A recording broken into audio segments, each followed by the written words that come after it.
दूसरा पक्ष कहता है हमने कर्जा माफ किया। अरे चर्चा इस बात की होनी चाहिए कि 75 साल के बाद भी ये किसान कर्जदार क्यों है। कोई भीख नहीं मांग रहा आपसे कि उसको कर्जा के जरा सा माफ कर दिया, ऐसे दिखाया जाता है पता नहीं क्या कर दिया। सभापति महोदय, जब तक उसकी फसल का दाम नहीं मिलेगा तब तक उसकी स्थिति सुधर नहीं सकती। जब तक उसके खेत को पानी नहीं मिलेगा, उसे बिजली समय पर नहीं मिलेगी, उसे बीज खाद नहीं मिलेगा, तब तक अपन केवल सहानुभूति नहीं बटोर सकते कि हमने कर्जा जरा सा माफ कर दिया। ऊंट के मुंह में जी रहा है वो। सभापति महोदय, मैं कुछ आंकड़े रखना चाहता हूं सदन में। 1967 में आईएएस की सैलरी हुआ करती थी 250 रुपए, जो आज वो 3 से 3.5 लाख रुपया महीना हो गई है। और वही 1967 में डीजल होता था सभापति महोदय 20 पैसे लीटर, और आज वो 100 रुपए लीटर हो गया है। सभापति महोदय, सोना होता था 200 रुपए का 10 ग्राम 1 तोड़ा, आज वो 60,000 रुपए हो गया है। और गेहूं था 70 रुपए का क्विंटल, जो आज 1800 रुपए क्विंटल में बिक रहा है। यानी कि आईएएस की बढ़ोतरी सैलरी में कितनी हुई? 1500 गुना। डीजल में बढ़ोतरी कितनी हो गई? 500 गुना। सोने में बढ़ोतरी कितनी होगी? 300 गुना। और किसान के गेहूं की फसल की कीमत कितनी बढ़ी? मात्र 25 गुना। अब कहां 1500 गुना और कहां 25 गुना। भला वो कैसे उसकी स्थिति सुधर सकती है? हर चीज की महंगाई बढ़ गई है।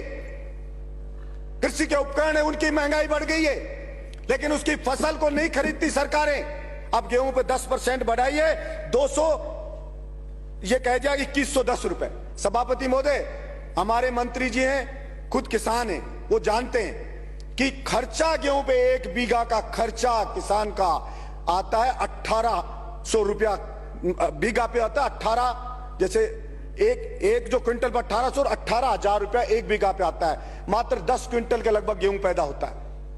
जो 1800 के हिसाब से बेचे तो 18,000 का हुआ, उसका खर्चा भी 18,000 आता है, पैदा भी 18,000 हो रहा है, तो उसकी स्थिति भला कैसे सुधरेगी? सरसों की फसल करो तो उसके ऊपर भी वही 11,000 के समथिंग खर्चा आ जाता है, और वो बिकती है तो वही 18,000 20,000, और कभी पाड़ा पड़ गया तो बर्बाद हो गया। गेहूं में अगर हवा चल गई, गिर गया गेहूं तो बर्बाद हो गया। तो भला वो किसान कैसे बेचारा उठ सकता है? और सिर्फ बातें होती है किसान की, 6,000 दे दिया, कोई कहता है कर्जा दे दिया, कोई कहता है ये दे दिया, कोई कहता है थोड़ी सी बिजली दे देंगे, ये दे देंगे। मैं तो ये कहता हूं आप पूरा दाम ले लीजिए, मत दीजिए कुछ भी आप, लेकिन ये जो 1500 गुना बढ़ी आईएएस की सैलरी, या तो उस आईएएस की सैलरी को भी घटा के वही 25 गुना लिया हो आप। उस सैलरी को, उस किसान की जो बढ़ोतरी हुई है वहीं पे लिया उसकी को सैलरी को। अगर वो आईएएस नौकरी कर ले, और अगर आप में हिम्मत है किसी सरकार में कि घटा दे उस आईएएस की सैलरी, कहते किसान के बराबर रखेंगे, क्योंकि देश को आजाद इन किसानों ने कराया था। कोई आईएएस अंग्रेज भर्ती नहीं करे थे इंडिया के लोगों को, वो तो इन किसानों की बदौलत हो, इनके बच्चे फांसी पर लटके तब आईएएस बन रहे हम। लेकिन पॉलिसी बनती है तो वही आईएएस राय देते हैं सरकार को कि बजट नहीं है, किसान को पैसा नहीं दे सकते, किसान की फसल को नहीं खरीद सकते। मैं कहता हूं एमएसपी 2110 रुपए गेहूं की क्यों हो? इसकी एमएसपी उतनी करो ना जितनी उसकी गुजारा हो उसका, लेकिन उसमें कोई चर्चा नहीं होगी और कोई पैसा मिलेगा नहीं। और ये किसान सहन शक्ति है बेचारे की, सहन करे जा रहा सहन, ये उसकी ग्रेटनेस है कि वो सहन कर रहा है और मेरा देश महान कह रहा है। अब फौज में जाता था सभापति महोदय, उसका बेटा एक्सरसाइज करता था, फौज की भर्ती भी बंद कर दी है। पुलिस में जाता था सभापति महोदय, दौड़ भाग करता था, खेत में काम करता था, फिजिकल फिट होता है, मजबूत होता है, बहादुर होता है, दौड़ भाग करके पुलिस कांस्टेबल बन जाता था। कोई मिलिट्री में जाके, अब मिलिट्री का भी बंद, पुलिस कांस्टेबल में आईएएस जैसा पेपर पकड़ा देते हैं। उसकी फिजिकल फिटनेस को कोई देखते ही नहीं है। अब उसमें पेपर में कौन सेलेक्ट होता है? वही जो ट्रक चलाने वाला खरीद के 10 लाख मिलाया वो सेलेक्ट हो जाता है। इसलिए सभापति महोदय, मैं आपके माध्यम से सरकार से गुजारिश करता हूं कि केवल किसान किसान बात करने से नहीं होगा। वास्तव में आज किसान को सबसे ज्यादा न्याय की जरूरत है, और उसके साथ हमें न्याय करना पड़ेगा।